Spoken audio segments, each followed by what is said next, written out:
you sa iyo, sa oras mo. At muli, sa inyo lahat dito na participants involved by Taos Puso ang pasasalamat ng Lungsod ng Maynila. And this is also one way, on a personal note, of me showing gratitude to artistic industry na nagbigay sa akin ng pagkakataon umangat sa buhay.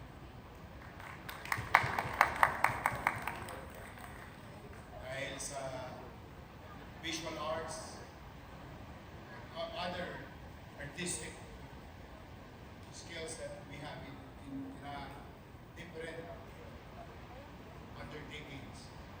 Ito man lang ay pakita ko sa inyo ang pagtanaw ko ng utang na loob sa industriya na nagbigay din sa akin ang pagkakataon maging hagdanan ko upang umangat sa buhay. Kaya you're always welcome to Manila because here in Manila, nowadays, we call it Manila by Manila.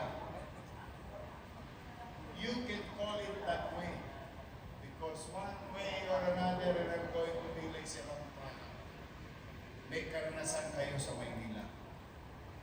Pagulong-gulong sa damuhan, sa Apinida, sa lahat, Ermita, Malate, diba, Sine, Liswal, and all other things.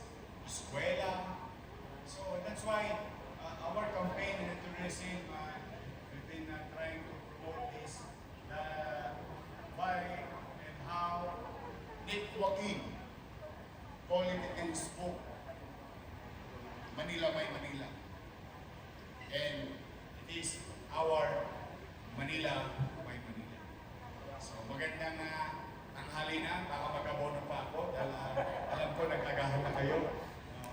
But thank you again. I'm really honored, kidding aside, and grateful to each and every one of you.